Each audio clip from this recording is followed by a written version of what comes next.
Et donc, je peux te lancer. Quelle est ta 4e stat du jour à nous proposer pour ces Sixers 2024?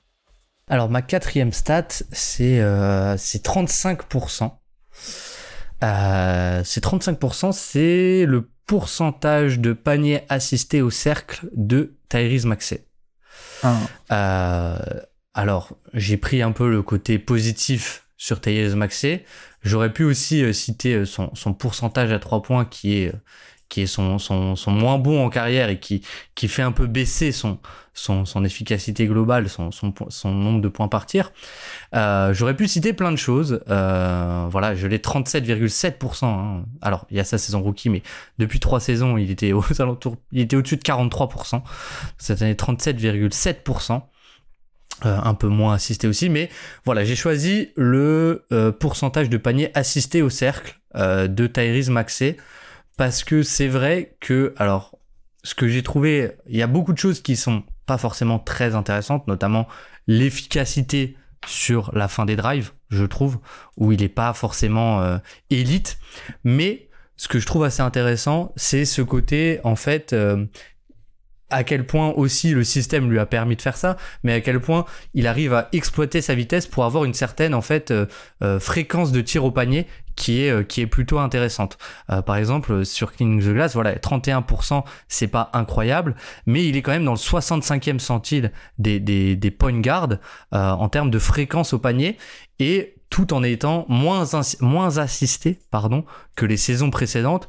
Et je trouve que là-dessus, c'est peut-être là où il y a eu une petite progression un peu, c'est sur sa capacité à aller au cercle tout seul, en tout cas. Peut-être pas forcément à finir, mais ce côté un peu vitesse tellement rapide, Ouais. on en avait parlé un peu dans le top 25 qu'on avait fait, mais des joueurs de moins de 25 ans, mais ce côté vitesse tellement rapide que il est difficilement, c'est dur de l'empêcher d'aller au cercle, quoi. En tout cas, sur du 1 contre 1, et je trouve qu'il a vachement, enfin, peut-être pas vachement, mais qu'il y a eu une progression, en tout cas, de ce point de vue-là, qui est aussi dû au schéma, mais qui est aussi dû, alors ce chiffre, il est beaucoup dû au fait qu'il a joué beaucoup sans Joel Embiid, mais quand même, il passe de 53 à 35%, donc c'est plutôt intéressant, je trouve. Donc pour dire, hein, le pourcentage de paniers assistés au niveau du cercle, donc ça veut dire que contrairement à avant, en fait, il se crée beaucoup plus son propre tir plutôt qu'avant où il y avait aussi des paniers qui étaient créés par autrui, donc un peu plus facile peut-être. Toi, le chiffre que tu nous dis, c'est ça, hein, c'est ce côté, la valeur dans la création individuelle. Exactement, qui comme dit, s'explique par le fait qu'il n'y ait plus James Harden ou des choses comme ça, mais c'est quand même une progression de quasiment 20%, qui est plutôt notable, même si il y a des choses à redire sur Tyrese Maxey. Effectivement, bon, on en a parlé toute la saison dans l'hebdo, donc peut-être les habitués vont en avoir marre qu'on répète les mêmes choses, mais j'ai un peu l'impression que la conversation autour de Maxey est un peu compliquée en ce moment, parce que c'est un très bon joueur, mais je trouve qu'il y a peut-être parfois, en tout cas, beaucoup de gens lui prêtent beaucoup plus de potentiel que moi, personnellement, mais ça ne veut pas dire qu'il n'est pas utile, ça ne veut pas dire qu'il n'est pas très bon, etc., etc., mais je vois quand même beaucoup de gens qui lui prête un potentiel de go-to-guy futur ou autre truc comme ça.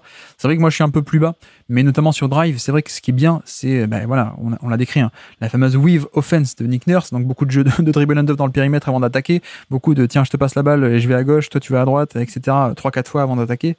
Ben ouais, quand avec un driver qui a une telle explosivité, le mettre dans ce genre de conditions, c'est fini quoi. C'est game over, merci. Et puis ça lui facilite la vie tellement bien quoi. Comme on a dit, à la fois pour Embiid mais pour lui aussi, c'est absolument parfait. Mais par contre, c'est vrai que moi le problème, ce que j'ai noté aussi, moi le chiffre que j'avais c'était 40 parce que sur les gros drivers, donc cette fois j'ai pas pris plus de 5 ou plus de 8, j'ai pris plus de 10 drives par match, vraiment les gros drivers. Donc le premier, c'est Luka Doncic et lui, donc il est 40e. 40e sur 57 joueurs, Tyrese Maxey en termes de points par tir sur les tirs en fin de drive. Donc, efficacité layup plus production au niveau des lancers francs aussi, hein, lancers francs provoqués et marqués ou pas. Donc, 40e sur 57, c'est pas très bien, comme tu dis. Toi, tu disais c'est pas élite tout à l'heure. Non, effectivement, c'est pas élite. On est en dessous de la moyenne, on est même dans le 30e centile, hein, mieux que à peine 30% des autres gros drivers de NBA. Et en chiffre brut, on est donc 1,09, si vous voulez le chiffre brut. C'est derrière des R.J. Barrett, ce qui n'est pas bon signe. C'est derrière des Cam Thomas, c'est derrière des Malik Monk, même des Dejounte Murray. Voilà, c'est pas aussi fantastique la finition, on va dire, que les highlights et que le volume, en fait, surtout. Et c'est en ça que pour boucler la boucle, pardon, c'est compliqué de parler de Maxey parce qu'il y a un step-up assez clair qui a été fait pour moi, parce que faire la même chose sur un plus gros volume, c'est une amélioration, c'est un progrès, et ça, c'est indéniable. Par contre, c'est vrai qu'en soi, l'efficacité ne décolle nulle part. Au drive, c'est sympathique, hein, surtout avec ce tel volume et ces telles qualités, mais le drive, c'est toujours pas élite, je trouve, on est même assez loin, et c'est compliqué de parler de Maxey parce que cette explosion de volume fait que, voilà, il a été élu MIP d'ailleurs, si je dis pas de bêtises, c'est lui qui a le trophée. Ouais. Mais voilà, pour moi, il y a aussi une part de... Ça dépend comment est-ce qu'on voit ce trophée, mais est-ce qu'on récompense la progression du joueur qui se transforme, ou alors parfois il y a un peu ce côté, juste le mec qui fait la même chose mais sur plus de volume, ce qui est en soi une amélioration mais peut-être un peu moins grande que le mec qui se transforme d'un coup. Mais voilà, je sais pas trop comment parler de Maxey parce que, tu vois, ne serait-ce que dire, pour moi, c'est plus un top 30 NBA qu'un top 20, j'ai presque l'impression que certains pourraient s'en offusquer déjà, quoi, tu vois. Oui, c'est sûr qu'il y a le côté qui fait très vendre, mais qui est les points par match où il explose complètement, mais parce que son minutage augmente, parce que son volume augmente. Mais c'est vrai que in fine, si on regarde un peu le joueur en termes de répartition vraiment de ce qu'il fait sur le terrain, je trouve que voilà, en termes de finition, au cercle, c'est toujours pas très bon. Il y a cette capacité à y aller plus qu'avant, en tout cas moins assisté qu'avant, enfin autant qu'avant, mais moins assisté, ça c'est quand même intéressant. Il y a ce côté aussi finalement, s'il fait la même saison qu'il a faite, mais en étant dans ses standards à 3 points, alors à quel point c'est aussi dû à la non-présence de Joel Embiid et du coup ses tirs étaient beaucoup moins ouverts, etc.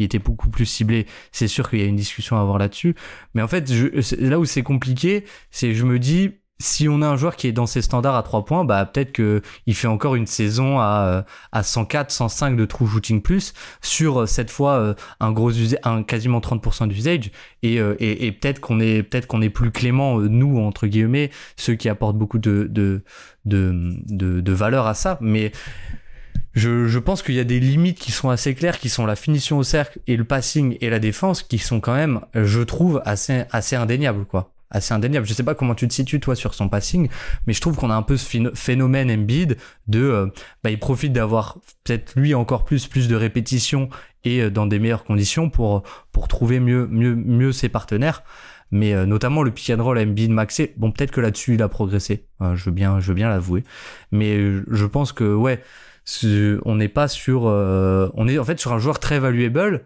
mais peut-être pas avec une progression où il peut encore aller très haut, quoi. J'ai du mal à voir cet imaginaire, et je trouve qu'il y a ce côté où on nommait complètement un peu ses défauts parce que c'est la belle story et qu'il est MIP, quoi. En tout cas, pour moi, la question du potentiel se pose. Et par rapport à ça, je pense qu'il faut aussi un peu revenir à son profil de scouting, où il a certains défauts qui sont un peu liés à sa taille et qui paraissent assez normales, de taille ou de longueur de bras, qui sont, il reste assez petit. Donc forcément, tu vois, le fait qu'il soit pas élite en NBA avec ses mensurations en termes de drive, en fait, ça paraît normal. De tête, je saurais même pas te dire qui est le joueur de sa taille ou un peu petit qui a jamais approché le top 5 de la finition au drive, quoi. Je saurais même pas te dire, quoi, pour le coup. Alors si, peut-être un Lillard, mais qui a des qualités assez extraordinaires par ailleurs, quoi. Et je pense que la question peut se poser, mais c'est juste que je sais pas à quel point c'est une nuance ou parfois du coup une insulte pour certains, mais je vois pas en lui un potentiel méga All-NBA, créateur majeur offensif, mais tout de même, tu vois, ça peut être un profil extrêmement intéressant. Le fait est que là, sur les drives, en effet, on n'a pas une bonne finition de par ses atouts physiques aussi, mais le drive peut avoir une valeur de par la fréquence, de par le style de drive, de par dans quel schéma est-ce que tu l'insères aussi, son drive, et ça, c'est hyper important. Mais alors, d'un côté, on a ça, on a l'efficacité en fin de drive qui est pas top, 30e centile, à peine mieux que 30% des gros drivers NBA. De l'autre côté, tu filtres aussi parmi les gros drivers, tu regardes le passing, tu peux te dire, ok, la finition elle est pas top, mais peut-être que ça peut être utilisé pour du passing, peut-être qu'il fait aussi beaucoup de drive and kick, et en fait pas trop. Il est parmi les gros drivers, donc 57 joueurs à plus de 10 drives par match, il est 54e sur 57 sur le nombre de passes qu'il fait en fin de drive. Donc ça ne veut pas dire, ça veut rien dire au niveau de la qualité de ses passes, peut-être qu'il fait peu de passes, mais que c'est des drive and kick de très bonne qualité. Mais voilà, en tout cas en termes de volume, on n'est pas sur ce genre de moteur d'attaque en termes de volume et de capacité à créer du jeu de par ce drive. Donc voilà, 54e sur 57 sur des passes faites en fin de drive. Et en fait, pour moi, il me fait beaucoup penser, il me fait penser à Tony Parker. Pour dire à quel point je pense que ça peut être un profil qui est hyper valuable, hein, évidemment. Mais je trouve qu'il y a beaucoup de ressemblances avec Parker en termes de, déjà, explosivité, le driving game.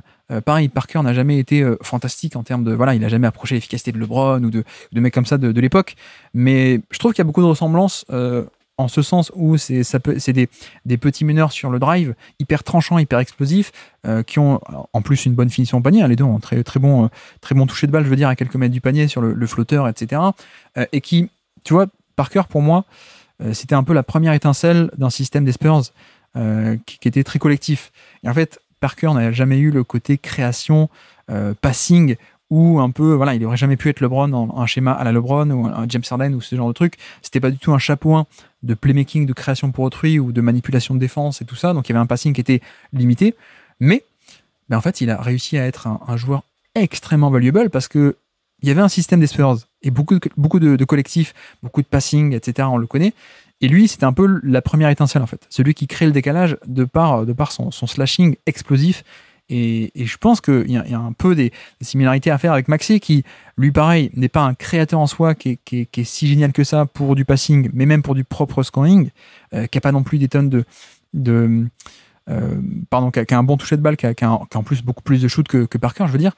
Mais voilà, je sais pas toi ce que tu en penses, mais enfin, je sais pas ce que tu pensais aussi de Parker à l'époque, mais pour moi, c'est juste que c'est pas un All-NBA pour sûr, je trouve, en termes de potentiel, parce qu'il y a des limites de scouting, mais ça peut être un joueur extrêmement intéressant dans le bon système qui peut apporter plein de valeur, quoi.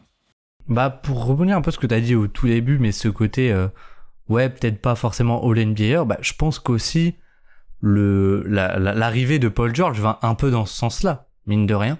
Dans le sens où Tyrese Maxey, je pense, passe troisième meilleur joueur de son équipe. Alors c'est pas du tout un problème en soi, et je pense que justement ça va encore plus le maximiser, parce que c'est le rôle presque parfait pour lui de créateur un peu annexe par son dynamisme, etc. Mais finalement, c'est aussi un aveu que, enfin, je sais pas, moi je l'ai peut-être un peu. Alors c'est Daryl Morey, il veut toujours avoir le plus de stars possible, etc. Mais il y a un peu ce côté où, ok, peut-être qu'il nous faut quelque chose un peu mieux, avec moins de compromis que Tyrese Maxey en deuxième meilleur joueur, pour vraiment être un peu sérieux et crédible. Et mine de rien, je trouve que on a vu en playoff un peu, je trouve, tout Tyrese Maxey. C'est-à-dire tout ce qu'il fait de très bien, ce côté implacable sur drive, sur la fréquence de drive, pardon, il arrive à aller au panier un peu qui que tu mets en face, c'est-à-dire OG Anunoby, il a eu beaucoup de mal, OG Anunoby sur Tyrese Maxey, parce que c'est pas le profil qui lui convient. Tyrese Maxey, il a un tel dynamisme on-ball et off-ball qui fait qu'il prenait souvent OG Anunoby de vitesse.